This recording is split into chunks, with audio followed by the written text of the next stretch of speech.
All right.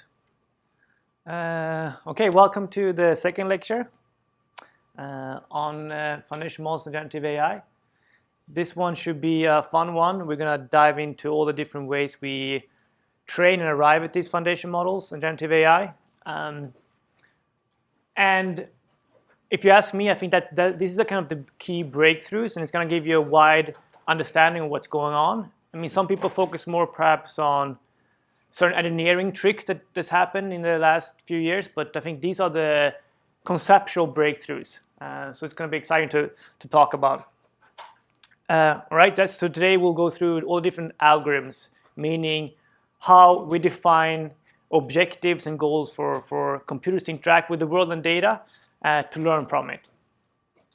So quickly recap from last class, right? We provided a short, succinct answer to what is foundation models, generative AI, and how you learn from observation, and that meaning is contextual and relational. We went on a little bit of a philosophical journey where we asked, how's the world structured, right? Somehow the world is very chaotic, and we need to deal with that chaos because math won't save us. So that's where neural networks and the new type of AI comes in and helps out. And that if we want to learn from the world, like supervised learning, when you learn from an expert, doesn't scale well because you rely on human beings that to label the whole world. The whole world cannot be labeled, so it doesn't generalize well. And reinforcement learning also doesn't work because it's too risky and too slow if you have no starting point. And we're going to talk about this in this class. Like if you have some starting point, you can do it. But if you have no world model understanding of the world whatsoever, you cannot do reinforcement learning because you don't even know where to start. You'll make no progress, and you'll unfortunately die way before you make any progress whatsoever. That's why the technique behind foundation models and generative AI called self-supervised learning, that's key, right? Some people call this unsupervised learning. The correct term is self-supervised learning, but that's how we arrive at these technologies. Okay. Right, so we learn from no labeled data. We learn from just data in general, which means it scales really well. We just needed data, and then we can learn the structure from that. All right. And again, we said, how do you learn what a dog is? Well, you learn what a dog is from observing dogs in different contexts. You correlate and contrast dogs with other concepts, like cats. And then in turn, you also learn about cats. You get this very relational understanding of meaning. And that's what we're leveraging here. So today we're going to talk about these different approaches more in detail. So we talk about natural language processing and language. Basically, what happened in the beginning, in the early days of natural language processing, and then how we arrived at ChatGPT type of technologies. And this includes causal language modeling, CLM, and mass language modeling, MLM. We'll talk about contrastive learning, which is very popular when it comes to vision and images. We'll talk about puzzles and games. Denoising Diffusion, also very popular in text-to-image generation, like Stable-Diffusion. Auto-encoders, GANs, so generative adversarial neural networks. And then we'll talk a little bit about generative approaches and versus representation learning. And then we'll talk also about autonomous agents a little bit. All right, so let's get started. So we're going to start with language, which is also basically where a lot of these kind of conceptual breakthroughs actually started. So language is a little bit special, and that's what I'm going to argue as well, actually. The language is kind of special. It's man-made, right? We created it for some kind of purpose. We don't only communicate in terms of language, we also think in terms of language. And that might even be the more interesting and important component of language, is that we think in terms of it rather than it allows us to talk to other people. And I think if we came across an intelligent other life form, even if they weren't able to communicate with each other, they would still have a language to be able to think and plan, etc. And we're going to talk about this later. And really, it's an efficient universal medium for transporting and verifying ideas. I will try to make this more tangible later, but this also kind of hints at how we can use these large language models to understand language to create kind of autonomous agents and even more human-like intelligence, because a lot of this is hidden in language itself. Okay, so now it's several years ago. I'm getting old, but when I started off my career at Stanford, 12 years ago, I think it was, don't quote me on that, but then there was a specific research team, data set, and like model for each specific language task. So you would have one research team, one data set, and one model that they were optimizing, right, an algorithm for translation. And then you would have a separate research team, model, and data set for question answering. And then another, isolated project and data and model and researchers around classification and prediction generation, etc. Right? So these are kind of isolated efforts that people were optimizing, specializing for, and building solutions and collecting data. But we started asking ourselves, like, hey, is this actually good? Are we spreading ourselves thin here? We're all working on solutions around language and understanding language.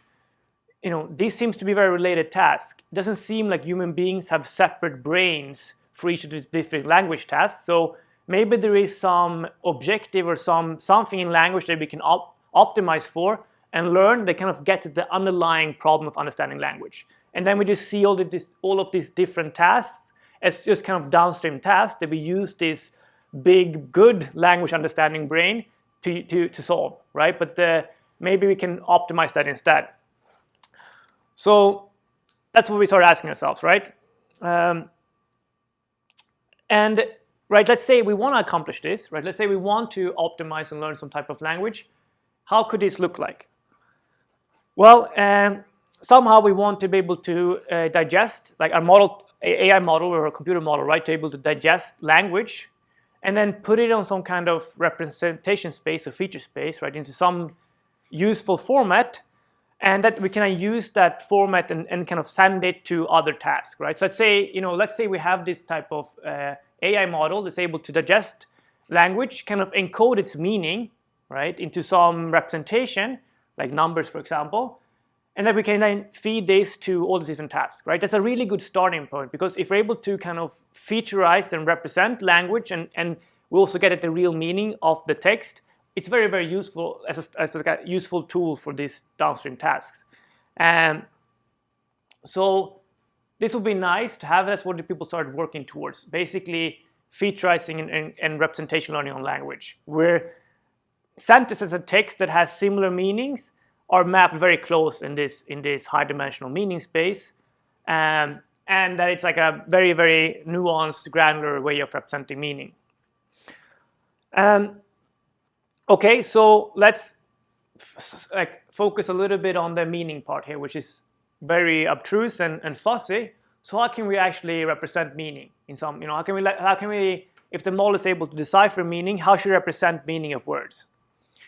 So let's say we have 4 words: cat, kitten, dog, and puppy, and let's just for teaching purposes also present images, just to kind of show that these are nuanced concepts, right? We just focus on the words, but let's just add some images here just to see that these are nuanced concepts.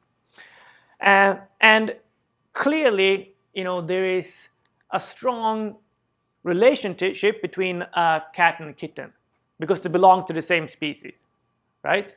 And also it's clearly a strong relationship between dog and puppy, because it belongs to the same species, right? So that's great. That's a good starting point that we understand the relationship of these words. But of course, it's actually much more nuanced than that, because there's also a strong, or at least some relationship between kitten and puppy, in that they're close in a sense to describe baby animals, right? Cute baby animals, while dog and cat perhaps pertain more to adults or grown-up animals. So there's also this nuance to meaning here that we need to represent. And if we were to try to represent the meaning of these words by just mapping them to a single digit, for example, computers love numbers and digits, but if we would map these words to single digits, we would have to pick. Should we represent that these things are close because they're the same species, or should we focus on what kind of age they correspond to? So how we'll solve this is quite simple, and we just say, well, we're going to map these words to actually a combination or an array of numbers, right? So it's a high-dimensional vector, it's called. So we're able to represent a lot of nuance in the meaning of a word. So then we can let, for example, the first I mean, now all of these digits are the same, but of course in practice, in real life, they will be different, right? Because these words are different. But we could let the first position of this high-dimensional vector correspond to the species, right? So if they're the same number in this slot, they're from the same species. And then we can let the third number represent age. So if they're similar in this spot, they're in a similar age in terms of what animal that it corresponds to. Okay, so now we just kind of quickly concluded that we need to represent the meaning of words using high-dimensional vector because meaning of a word is very high-dimensional. It's nuanced. But actually, the meaning of a word is not the best perspective because it's not the meaning of the word itself that we want to focus on. Let's take the example of riverbank versus financial bank. So here, bank is exactly the same word in the both contexts, but they mean very, very different thing depending on how they appear, right, together with other words. So really, like, meaning of a word is very, very contextual, and it depends on the other words that surrounds it. So somehow we need to also take this into account to really learn, to map the meaning of text into useful vectors. We need to consider the whole text together somehow. And of course, when people started working on this, there was word embeddings. Like people started focusing on just mapping words to meaning. It actually works quite well, but when you want to do the next level, you have to also consider the context and the whole sentence as like a contextual clue. So we're gonna also not learn to map, a word to a vector. We're gonna map any sequence of text to some meaning. That's key here because we want to have that flexibility, and that meaning is actually contextual depending on the sentence. Things change on how it, depending on other words it appears together with. Okay, so we now know what we want to accomplish, and we have these high-dimensional vectors as a tool. How do we learn contextual meaning? Well, we talked a little bit about this in the last course as well, but the fact that we just already kind of understand the meaning, or like the meaning in language is so contextual, also gives us the cue or the guide of how we can learn from it. And we're gonna think about kind of co-occurrence of words, and we're gonna, as talked about before, represent and learn meaning by defining meaning as defined by the company it keeps. It's like self-referential in that way. But that's very, very powerful because we're just gonna learn the meaning of words depending on how they appear together with other words and vice versa. But it sounds kind of like circular logic, but it actually works really, really well. And just kind of shows that meaning of language is defined by its use. There is no abstract dictionary really that will work. It's just defined by its use. And the meaning of language changes as the use of language changes. We all know that, right? Okay, so one thing we can do here that works surprisingly well is to take a sentence or some text from the internet, right? There's endless of supply. And then we just randomly mask or beep a word in the sequence. And then we train a model an AI model to predict what that masked word is, right? So it's very easy to build a script that downloads text from online, randomly picks a position, removes that word to put a mask, there, and then, you hide that from the computer, so the computer only sees, I went to the beep bank for a swim, and then it has to derive from the surrounding word what that missing word is. So it has to learn how to correlate the meaning of a word and its surrounding words, all right? And what does it mean, right? Like, what does it mean if it's able to say that, successfully learn to say that I went to the beep bank for a swim? If it's able to predict river, it means that it knows how to interpret bank in this context, right? The cue or clue here of swim gives it away. And it also knows to then suddenly start to understand the meaning of text here because it's able to decipher this. And similarly, if it sees, I went to the beep bank to deposit money, if it's able to predict financial, again, it also now know how to interpret this sequence and this word of bank because it understands money and how they corresponds to kind of financial bank rather than a river bank. Okay, fantastic. So we have like our first iteration, where we're now going to train this model on masked language modeling. So we're going to take a lot of text from online, we're going to mask words and try to predict those masked words based on the surrounding words. And this actually leads to really good feature representation of text and language.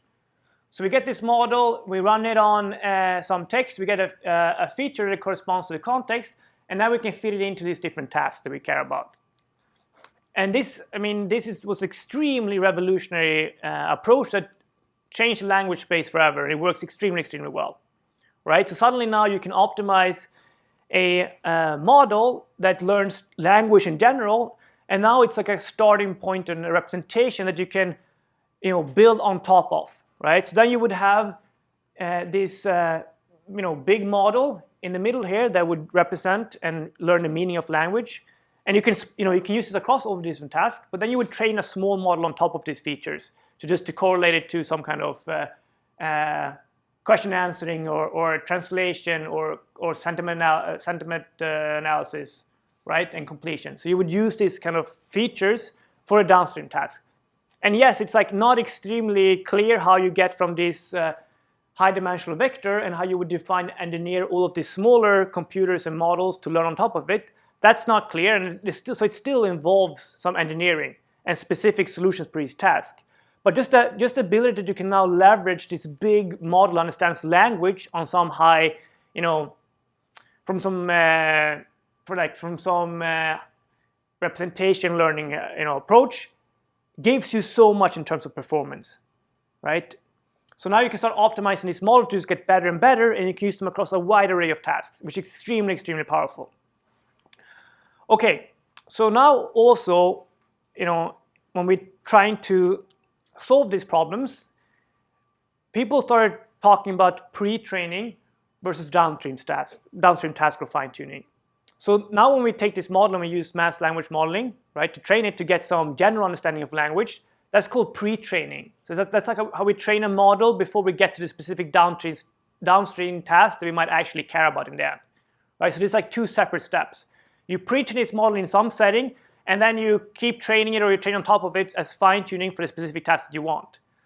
So let's say you get, you do this masked language modeling on text, and then you want to classify Amazon reviews as positive or negatives, right? Then you use this big model to create a feature for their Amazon review, and then you train a small model on top of that just to kind of learn if it's positive or negative on some labeled data that you have, right? But just the fact that you have this big model that understands language makes this fruitful and useful. But okay, but again, so like you have the pre-training, which is important, but what you actually do care about is the collection of downstream tasks. So in research, we make it a little bit more abstract because we're like, well, we don't know what downstream tasks you might be interested in, so we gotta kind of define a collection of them. But in an applied setting, you typically know what downstream tasks you care about.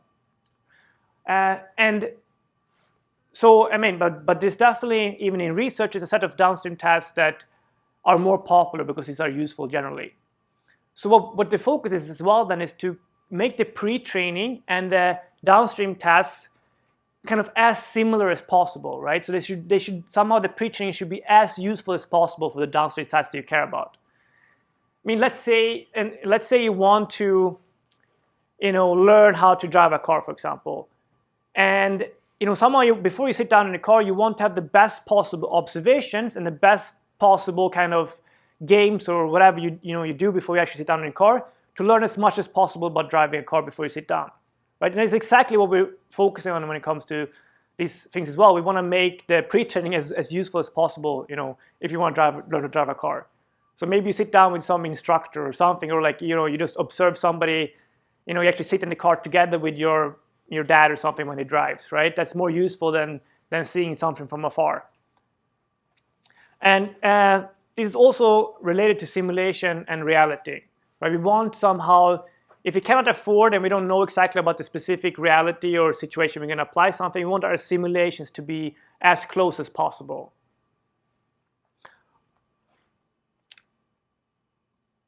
All right.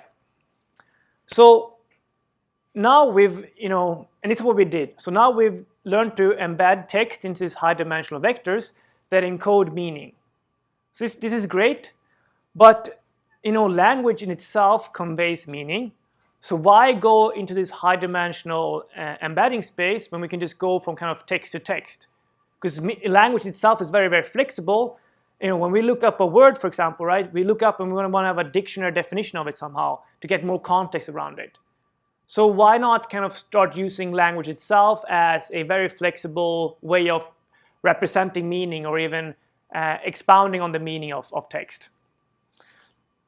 So that's a little bit the next step what people start doing, and what we're going to try to do is we're going to try to remove these high-dimensional vectors in the middle and turn them into text instead. So here, for example, right, someone put some type of definition of Riverbank and financial bank that takes the whole context together and then explains what it means with other words, right? It's self-referential, but meaning itself is self-referential, right? So we might not be losing out much. Okay, and this is also nice because as language is a very flexible, way to encode things, we can also encode all our tasks as just text to text. Like we don't need to encode, positive or negative into zeros and ones, right? We can just encode as positive and negative as words or as text. So, this is in the beginning, people would encode all of these different tasks and the data into formats that computers want. But now we're just going to encode that into text that kind of makes sense from a human perspective. And if we now have text-to-text models, we're not said how we're going to arrive at them, but if we have text-to-text models that digest text and output text, at least then in terms of engineering, these are the same formats, right? So if we take all our downstream tasks and we rewrite them as text-to-text, right? You can rewrite any task as text-to-text, right? You see here, I mean, this is, you can convince yourself it's very possible to take any task and then write in terms of text instead. So, instead of saying, answer this question, what is a bank, right? You just give the answer in text. If it's multiple choice, you can just say, well, it's option A or something. And if you translate to German, it's just a text. Completing is also just text. And classification, positive or negative, right? You just output the actual description if it's positive or negative. So now the nice thing, this actually is text to text, and we can put all of our downstream tasks, whatever they might be, in the same format. So there might be additional training on some labeled data set around the specific task, but there will be no engineering in terms of going from a high-dimensional vector to some specific output, because now all the input and output is just text to text. And that's very nice, because it also means it's going to be easier for us to kind of fine-tune us on a lot of tasks at the same time and get the synergies across these tasks. So this is what Google did with their model called T5, and it's also very, very successful, where basically this is what it did. It's like, okay, we're going to define all the different tasks that people might care about and the benchmarks that exist into just text to text. And then also our model is trained to text, so it's going to be a smaller gap in terms of engineering and hopefully in terms of performance. How they arrived at this model is very, very simple. So on a high level, they just basically now took some text. They masked out multiple words in this text, and then just tried to predict, instead of just predicting the specific word that was masked out, they now predict and recreate the whole sentence, right, with those words filled in. So instead of now being kind of a text to masked word prediction, it's a masked text to the full text. So it's a very kind of a small conceptual change, but it requires some work to make it work in terms of engineering. But now you have a text-to-text model, and you can do this. All right. So there's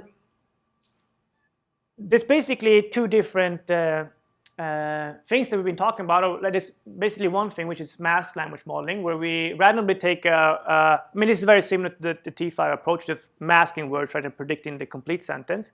But masked language modeling is when you mask a word at any point in the sentence or text, and you try to predict that based on the surrounding words. Causal language modeling, on the other hand, is actually you only mask the very last word, and you only try to predict the last word based on the previous words. And we're going to talk about this when we dive into the ChatGPT and transformer and how this is trained. But how this is trained and how you can optimize this, mass language modeling versus causal language modeling, is that in mass language modeling, it's going to be a little bit slower, but what you get in return is that when you try to predict the mass word of like I went to the bank for a swim, for mass language modeling, basically each word as it tries to embed itself or be useful is able to attend to all other words, right? Both in front of it and behind it. So I'm not telling you why, but that's how it works.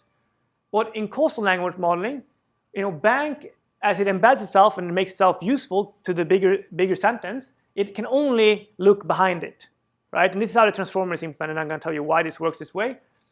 But this is a big difference, and it turns out the causal will be faster to train because you can make some engineering tricks to make it more parallelizable. But hopefully, one of these should kind of make more sense to you, right? So if meaning is relational and contextual, you should be able to do better if you're able to correlate and understand what's in front of you as well as behind you, right? Somehow you have a larger context, which means that you have more context, which means you have a better understanding of meaning. And it's pretty cool, actually. So mass language modeling works better at almost everything besides one task, right? Because how causal language modeling is optimized. And that's the only task that causal language modeling works better at is predicting the next word based on previous word, right? Generation. Because it's optimized for that way and it can be trained on more data using less compute. But it turns out that that actually is a very, very good task to be good at. Why? Well, because now we can just say like, well, all of these different tasks that are now text to text, isn't that just text completion now? If we take some input prompt and then we start generating a word, append it and start generating the next word like incrementally, right? Because we have a model now that can generate the next word based on previous words. We can just run this on its own output again and again, and we can generate until some period or something until we're happy, right? It's just text completion generation. Right, so what's the most logical thing to follow? Answer this question, what is a riverbank? I mean, the most logical completion of it, if it's good at it, is to actually give the answer, right? The same for translate to German, my name is, but the most logical completion of this in terms of generating the next word based on previous words is actually to generate the correct translation, right? And this is true for all of these different prompts. And this is exactly, I mean, it sounds perhaps crazy simple, but this is the breakthrough behind ChatGPT. You're just taking this extremely simple concept of predicting the next token or word based on previous ones to a tremendous scale, and it becomes a multitask solver because all you need to do is just predict the next word based on previous words, right? So you can ask all these things to ChatGPT, it solves it easily. And for the people behind OpenAI, actually, it sounds, in hindsight, it sounds simple and like, how could we see that? But that was a huge bet. Like, who thought that if we take this simple language modeling of predicting the next word based on previous words to a tremendous scale, actually we get kind of human level intelligence that can solve any task. But that was a very you're crazy. But no, we're gonna try this. Spend $100 million on compute and just train and see when at some point it starts kind of having these emergent abilities that are very human-like. And that's exactly what happened. Okay, awesome. So to summarize a little bit our language stuff, again, the meaning is defined by the company it keeps. So we cannot focus on a word by itself. It has to be a sequence of words, right, because they affect each other. But also that's the cue that we can learn meaning by this self-referential, right? We just learn to predict a masked word based on the surrounding words. So it's very, very nice in language. We can learn from just observing it. First, we said we're going to use high-dimensional embedding spaces to accurately or sufficiently encode meaning because it's high-dimensional and nuanced. But then we said actually it'd be nice if we can align the pre-training to the downstream task even more, both in terms of engineering, so we don't need to go from text to some high embedding space to some indicator variable or some number, right? Now we can just go from text to text, that's nice. And then even if we can just basically have the same objective in the pre-training and downstream task, meaning just to predict the next word based on previous words, it's even better, right? And for, if you just take and train a model to predict the next word based on previous words, if you have enough data, it should solve all the tasks that we care about if it's able to do it well. So we can almost start throwing away the downstream data. We don't even care about it, right? We don't even know about the downstream task because as long as you can describe it in a prompt, it will work for you. And that's exactly what ChatGPT is, right? It's just like you describe it with a prompt, some input, and it solves the task for you. Okay. So let's now jump to other modalities like vision, for example. I mean, this is also what the people behind ChatGPT did. They try to do the same thing for images. So you just take an image, say like, hey, it's a sequence, top to bottom, left to right, right? A pixel at a time, you just start predicting it. And if it's able to accurately or realistically complete an image based on previous ones, it somehow needs to understand the concepts involved, right? Like, hey, am I completing a cat right now, or is it a sidewalk or something, right? So this definitely kind of, you see, it works, but that's not what people use because it's not giving the state-of-the-art results, and it's not computationally efficient. Something people use, especially when it comes to vision, is this learning by contrasting or contrastive learning. So we talked a little bit about this last lecture, but it works with this idea of positive pairs and actually negative pairs. But the whole idea here, and I think it's actually something that's fundamental that we shouldn't take for granted, but the whole idea here is that we say, well, people take photos of things, and it's like natural images. And we're like, well, we don't take random photos. We take photos of things, that are in the same environment, right? And maybe that we even put together, like a soccer ball and a soccer goal or something. So we're going to say that things that appear in the same image are, on average, more related to each other than things that appear in different images, on average, right? You can find edge cases if this is not true at all. But when you look statistically at like billions of images, that will be true. That things, just the fact that if I take a photo here, somehow you guys have something more in common than you would have with people in a random image that I put from online, right? You're all at MIT somehow, you're interested in this stuff, so that makes sense statistically. Okay, so also what we need to do, because we need to be a little bit careful, so let's say we just try to take, so we take an image, right? You have something in common because you're in the same image, so we just crop this image. We just have a computer creating two different random crops. Sometimes they might be overlapping, sometimes they might capture the wrong things, but again, statistically when you do this on enough data, it works. But you take an image, you take two different crops, and you push them together. So like the representation now, the high dimensional vectors this model creates of these two crops will be pushed together so they're closer, right? When they're from the same image. But of course, there's a very simple solution to this, because if we just take images, we crop them, and then we want the crops to be close together, what if we map everything to just the same vector? Then everything will be very, very close, right? So again, it also kind of points out that everything is relative. Like similarity is relative. For there to be similarity, it needs to be dissimilarity. For this to be kind of something to be close, also need to be a sense of something being far away. So what we need to do is actually to take this, to not allow it to collapse, but to say like, yes, I want these, two crops from the same image to be mapped to, vectors, high dimensional representation close to each other, but far away from other images. I'm going to push you away from other images. So I cannot collapse. So there's also a sense of distance. I need to be close and far away.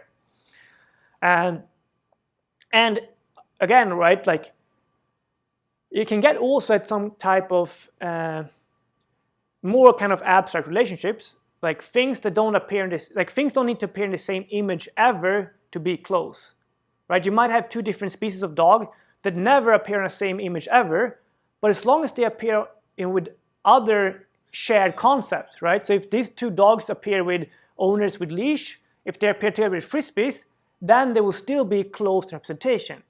So it can kind of bridge that gap. Okay, so how is this done in practice? Well, in practice, we turn this into a classification task, basically, where we, for each set of images that were in front of each other and crops, we feed the computer the one crop, and then we say, hey, we have 3 other crops here. You need to classify or pick which one of these 3 ones is your positive pair, right? Which one do you belong to? And which one don't you belong to? So it basically has to classify and retrieve the correct positive pair. And here it's quite simple, right? But you can already see like somehow it needs to understand a little bit, it needs to understand this image of a owner walking with a leash and retrieve the dog. I mean, you can see the leash here, but typically, it's harder than this. And say like, a dog is something that's walking with a leash. Typically, a cat is not. So like, and then you can do this, and then, this is just 4 crops in total. Typically, you would have, 10,000 or something. So it becomes even harder to pick out the right positive pair among among 10,000 candidates. Okay, so this works really, really well. It's gives us really good representation of images that we can use in a lot of different settings. So people use this a lot. And also, of course, we can do this anywhere we're able to define positive and negative pairs. So it's very general. Right, so if we can do the same thing basically for language modeling, where we take a sentence, we create the positive pairs by just kind of corrupting them or masking them, and say that they should be mapped still. They shouldn't destroy the meaning of the sentence, so they should be mapped close together and far away from this other random sentence that we might find from online or something. So as long as we're able to have this kind of positive pairs and negative pairs, we can apply contrastive learning, which makes it very general as well. Okay, so now we're going to take a new perspective and not think as much in terms of defining meaning by the company it keeps and these kind of philosophical buzzwords, but we're just going to let the computer play games and say that if the computer is able to solve this simple task, we think that it has to understand the concepts involved. And I mean, this is also a perspective that's been very fruitful, and it's a good way as well to think about how these models learn. You define some simple task that you can, or game, and you let the computers play by interacting the data, and you start learning about it. So now meaning is not defined by the company keeps, but how it helps you solve the task. So I think one example of this is when you take some text from online, you just scramble all the words, and you let the computer try to put them in the correct order again, right? Like, why would you do this? Well, it doesn't make maybe a ton of sense, but then you start thinking about it, like, well, if you get a collection or a bag of words of these random words, like, how would you start thinking about putting them in the right order, right? You would have to think about the grammar, you have to think about the meaning, what describes what, and how to build up a story that makes sense. So let's say you're able to take this and actually start putting it in the right order. It means that you're leveraging your understanding of language to do it. So somehow this task, if done well, requires language understanding. And it turns out that it does. So you can train this on scale, on tons of text data, and it starts doing a really, really good job. In fact, it's able to put it in such good, in the right order so often and so accurately that these computers don't even need to have language in the right order. It can just get all the words mumbled together, and then it can implicitly put them in the right order and use that, right? So it just kind of shows that the order of words are less important than the bag of words that appear somehow.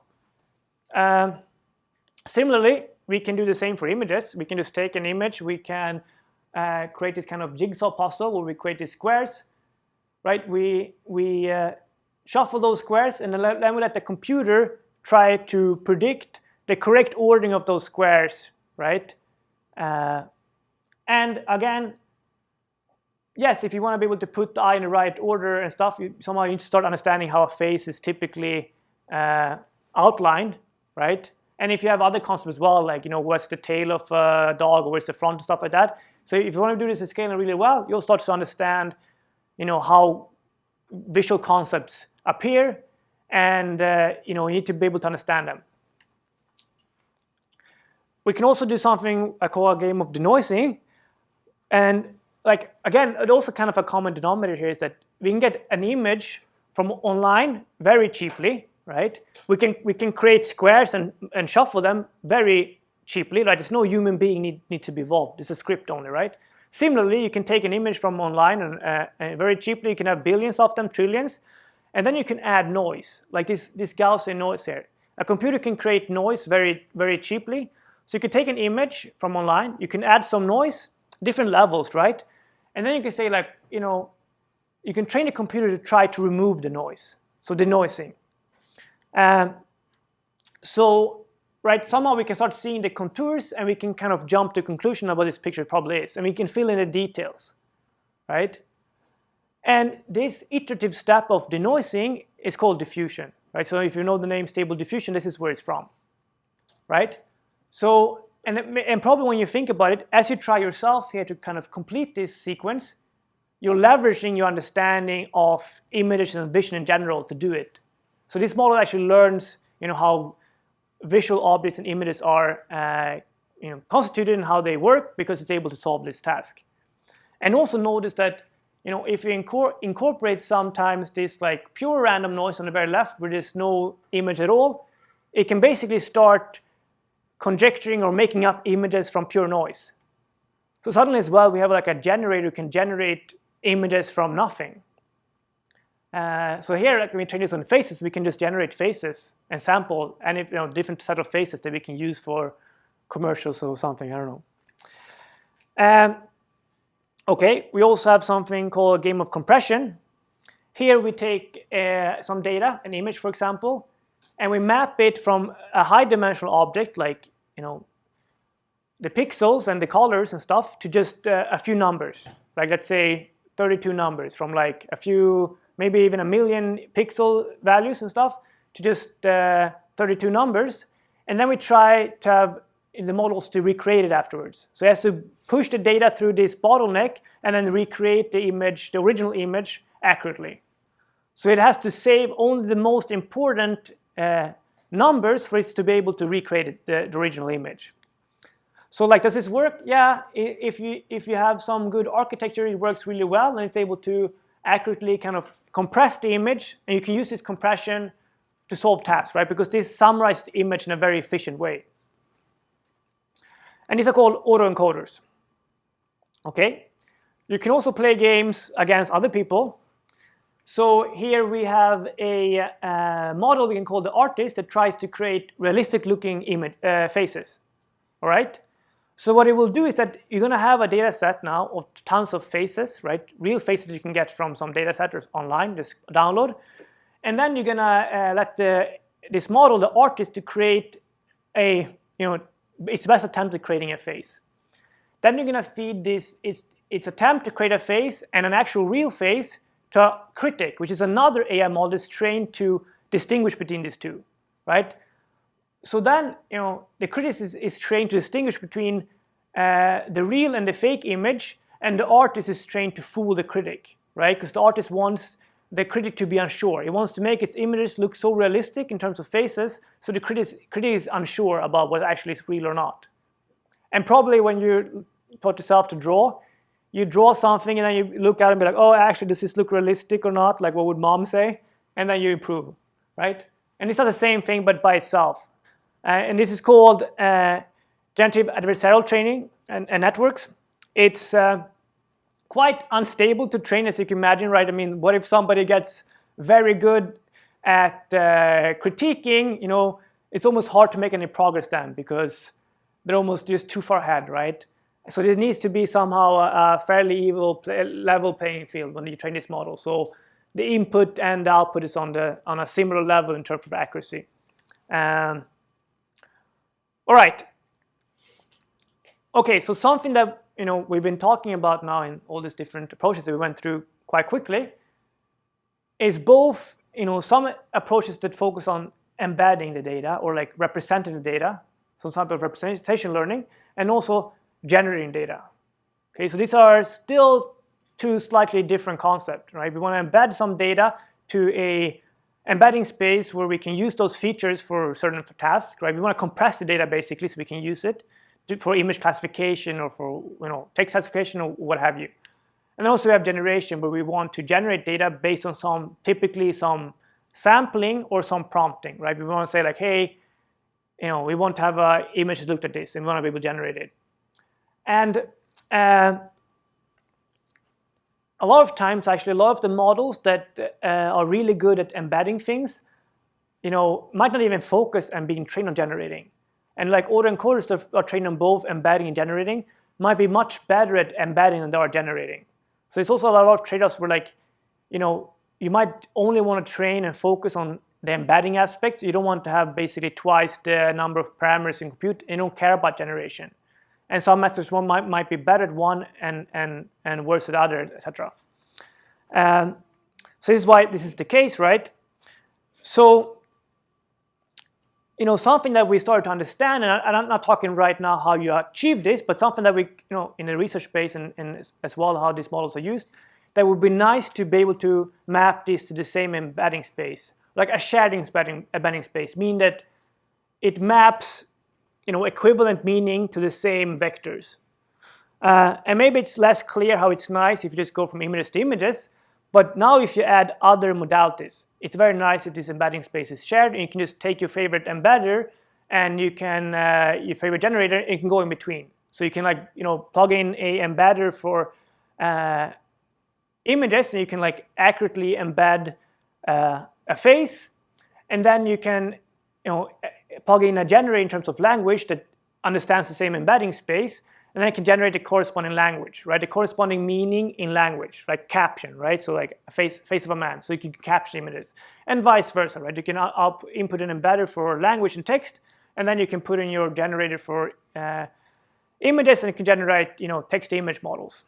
So this is of course very, very useful, and as we add more modalities like audio and stuff, it becomes even more useful, right? And somehow, us as human beings, we're able to hear things, we're able to read about them, we're able to talk, see them. Like we definitely have a shared embedding space in our own head.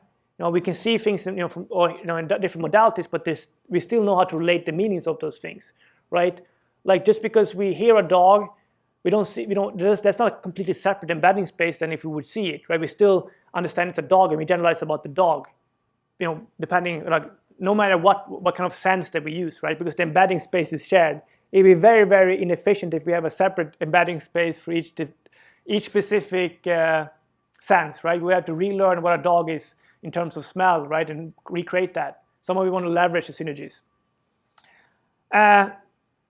All right, and it's not only useful when it comes to different senses and modalities, it's also extremely useful in business. So let's say you have a model that's able to, based on a consumer's purchases in groceries, it's able to kind of create an embedding, like a user profile, but a high-dimensional vector of who you are based on your grocery habits.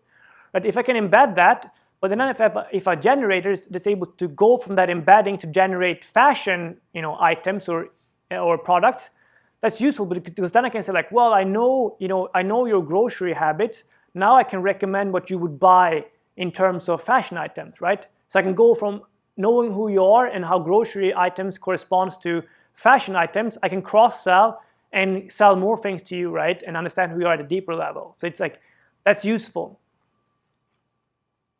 Okay, so I promised we would talk about the claim that language is an efficient medium for communicating and verifying meaning. So, okay, now we've still talked about these embedding spaces a lot as high-dimensional vectors of numbers, but again, maybe we can give language a privileged position as just okay, we're going to use language itself to be our universal embedding space, right? So whatever it is, if it's audio, if it's images, right, or if it's text, we're going to put this in a embedding space of text and language, right, language itself. And why is this useful? I mean, maybe it's it's good because we can peek behind the scenes and see what's going on a little bit as human beings because it generates text as some intermediate representation. Yes, that's interesting, useful, but that's not actually why it's why it's so useful and fundamental. And I think why it's useful is the same reason for why actually we think in terms of language. Even if we wouldn't talk or communicate, language is still a very, very useful medium. And that's because our knowledge of language helps us to standardize knowledge, and it helps us to learn new things faster, and we can improve, and we can ensure consistency in what we learn. So let me give you an example of this. All right, let's say we want to train a robot to solve tasks for us. So we might want the robot, to give some description of the task, like make me a sandwich, and then we want to teach the robot to do this. So how we did this initially, and how we would do this is that we would have a model, an AI, that maps this prompt, right, and some input to some high-dimensional embedding space in terms of numbers, right? And then it maps from that space to a set of actions, right? So this numbers that represents the task and the plans that it needs to do. We don't know exactly what's going on, but it represents it in terms of digits, and then it has to execute that plan, right? So somehow it implicitly encodes like the steps involved and then what it needs to do, etc. And this is what we did in the beginning for robotics, and people still do, etc. But what if we don't map this to high-dimensional vectors? What if we just map this to more language, right?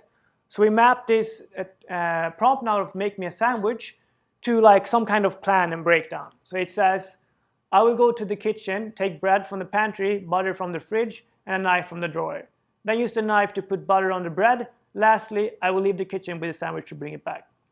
Okay, great. This makes sense, right? We can look at it what it does and like, okay, this makes sense, nice.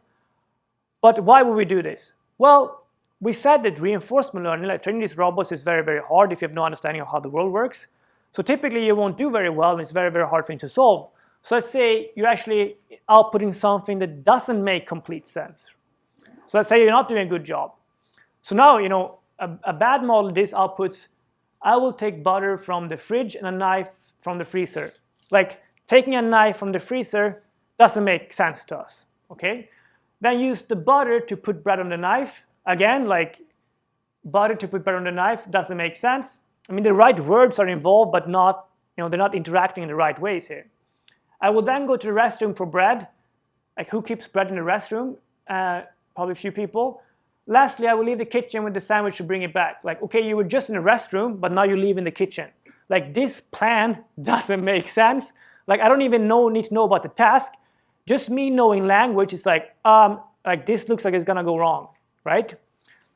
So this is what's very, very cool, that we, just by knowing language, can verify and look at it and say like, well, this is not going to end well. You need to correct yourself, right? And if we're able to do that by just using our language, right? Language models are able to do this. So then they can look at this and be like, well, this is a great intermediate representation because I know language as an efficient medium for verifying ideas, right, and correcting them. So I can look at this now and be like, well, robot, you don't know how the world works, clearly, because you don't know how things work. I'm going to help you out and put this in better format. Right? So we can just ask ChatGPT, hey, please correct this text. It doesn't know what tasks involved, but it can make it much, much better. Maybe not perfect here, but just make it much, much better. Put it in a way where it makes much more sense. Right? So I will take butter from the fridge, a knife from the drawer, then use the butter to spread the bread. I will then go to the kitchen to make a sandwich. Lastly, I will leave the kitchen with a sandwich to eat it. Right? So not only then is ChatGPT a revolution when it comes to just text tasks, right? It's also a revolution when it comes to robotics and other tasks, because understanding language in this sense is extremely useful to make improvements in other areas, right? It allows us to make kind of shortcuts in our reasoning and thinking, and also generalize other things to understand and know to a specific setting, and do much better with much less data. And in fact, for like reinforcement learning, you need to have this world model to even start making any progress whatsoever, because you might want to know that like, hey, I'll put my knife into this human being, right? That's not a good plan. If you know language, you're like, well, no, don't do that, right? You don't want to learn that by trial and error. You want to know that already. All right. Okay, so this is actually extremely similar to how autonomous agents, what they leverage in terms of language, right? So now you have these large language models that are trained on the internet to just understand language tasks, right? Now you can leverage this actually for planning and using tools in a way that we didn't anticipate almost, right? It's almost very, very human-like. So an autonomous agent is just basically a large language model that's applied iteratively, right, on its own output. So it's allowed to, correct itself, improve on itself, step by step. Typically, your ChatGPT model will just, have one chance to look at your prompt and then give the output that you want. But if it's able to, look at your input, analyze that, create an output, and then look at its own output, analyze that, and create some more output, it can improve on itself, find its own mistake, and do planning and standardize. I mean, it can be extremely powerful, and when you allow it to use its own output as input, iteratively, it becomes much, much smarter and better, right? It's like almost a little bit like, you having to solve something on the spot by giving you some time to actually iterate and improve on your initial estimation or plan. Right, so it's allowed for retrospection and improvements in this way. Right, so for a large language model, analyzing and generating is kind of related, but you can look at some prompt, analyze and generate some output, then you feed that output into the model again, and we redo it. And then we can throw in some tools into this as well, right? So you basically describe some tools using language, and then the large language model can use these tools as well, iteratively. So, for example, let's say you write to your large language model that is autonomous agent because it's allowed to rerun itself. Create me a website with like 2 pictures of dogs and descriptions. Right? The first thing it can do is like, okay, great, I'm gonna make a plan. So maybe the first output is just like 5 steps, right? And then it reads in that and analyzes, okay, I'm gonna start with step 1. So you can make this plan of like 5 steps, start with step 1. Then maybe it's like, okay, analyze that, I'm gonna use internet to search internet, retrieve 2 pictures of dogs, right? I get those pictures, I put them a website, I put those pictures in, right? Great. Now it looks at its output and the website code output. It sees like, great, I've solved task 1. Let me move on to task 2, and I'll add the text. It adds the text again to verify that, then it runs itself on this output again to verify that the website looks good. Maybe it's like, okay, actually I found a bug here, this shouldn't be here, I incorporate that. And then it runs itself on its output a last time to say like, well, now everything looks good. Let me now tell my, me or the owner, right, that I'm done and I'm happy with it. Like this ability to use tools and just like run on itself this way is what autonomous agent does, and it adds a lot of kind of performance and abilities to these models. And some examples, right, of the tools that these models use are internet, right, scrolling through internet and retrieving information basically, which is very, very useful. So you don't need to remember everything yourself. You can use and analyze information. Calculators are one example, right? Like even for large language models, it's very, very hard to compute the product of very, very big numbers, etc. So why don't you just use a calculator to feed it in? And also what we're seeing now is other foundation models, right? So like this kind of privileged precision of language understanding and kind of consciousness, that's just one part of our brain. And surprisingly, consciousness and what we're conscious of is a very small part of our brain, and most of our brain are much more automatic and specialized on specific tasks. So what I think we're seeing and what I think we're going to see more of is that like these large language models are like a connector across different brains and stuff, but it feeds things into the specific regions of like other foundation models that are specialized in certain settings. Okay, so still, what are we seeing, right? We're seeing that in robotics, etc., having a language model is extremely useful, actually critical, right? And then of course, so it helps even in robotics, and you want to add other abilities as well, right? You want to have vision abilities, and a model is trained on understanding images and vision as well, because you don't want to retrain that for a robot. It has to start with a starting point, and it's useful, right? And also this shows kind of that all of these different intelligence are very synergetic. And I think there's also something that took people by surprise. There's this new AI that's intelligent in a much deeper way, also shows that intelligence is very synergetic. Every time we try to split it apart, it loses abilities and it becomes, even harder to do, right? A lot of times now as well, when you try to solve more, it becomes easier. And not only does it become better performance, but it also becomes easier. So intelligence is very centralized. You don't have a brain in each fingertip, you have one single brain, right? But also probably there's a limit to this because we don't have one single brain, as humanity, right? And our brain is constructed by a lot of subbrains, so there's nuance to this. And I think I'm going to talk about this in subsequent lectures, like, well, we're seeing different foundation models emerging, and it's going to be useful to know how will those foundation models look like, right? But I think something that we saw early is that people felt that the market is going to be very fragmented. Right? There's going to be a lot of room for specialized, slightly specialized brains for specific tasks, but it isn't really, right? It's very much like a winner-takes-all market in terms of AI, because if you try to do more, you'll do better. So I mean, there won't be separate brains for language and vision and for music, right? There's a lot of synergies in between, so there needs to be some way to connect them, right, and get those synergies for optimal performance, right? And similarly, when it comes to business, right, like the days of like when we attacked recommendations separately with a separate intelligence and like recommendations with an isolated separate intelligence like that, and a business intelligence is like a separate thing. No, these are all related things. It's about understanding your business, right, and understanding your consumers in this case. These are synergetic aspects, and intelligence is centralized, so you should leverage data and know-how from all of these different disciplines, right? So you're basically putting all this into one single huge brain. I mean, but I mean, also the internet bubble, for example. We're already starting to see this. I mean, everybody put a website on the internet for dog food, whatever it was, in 1998, right? But now it's basically only Amazon. Right, so somehow, like I mean, I'm exaggerating, but it's going to be the same thing in AI a lot, where like there's not going to be a lot of room for some of these small hyped players right now. Again, like this of course is kind of a warning and scary because we're putting more and more power in fewer people's hands, right? At the end of the day, it's like these are not conscious entities. Like it's people behind these models. There are stakeholders behind these models.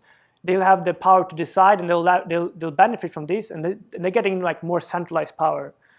And now ChatGPT is taking a big chunk of the market, and then suddenly people want ChatGPT everywhere in all our products, right? And everybody's using it. And if everybody on the whole earth is using the same large language model, it's very, very fragile because we're all doing the same things. So if it's off, it's going to be off systemically. I'm going to talk more about on AI and ethics. But also, right, it's also exciting because the intelligence that we're seeing is so tremendous, so it can solve problems that we can't do ourselves. And it's going to be able to benefit us greatly if we use it responsibly and smartly. And I'm going to have the answer to that later in later lectures. Okay, so next time we're going to be even more hands-on. Next time I think we're going to talk about ChatGPT in detail. So we're going to go through exactly how that works. We're going to demystify the transformer model, which is actually quite simple, and I think is not that important. And I'm going to tell you why, so you can tell your friends at your cocktail parties that transformer is not cool. And then lecture after that, we're going to dive into text-to-image models, like Stable Diffusion. Yeah, and then after that, we're going to have lectures right on basically what type of different foundation models are emerging, and how it's going to look commercially as well. And then we're going to have a guest lecture, 2 guest lectures.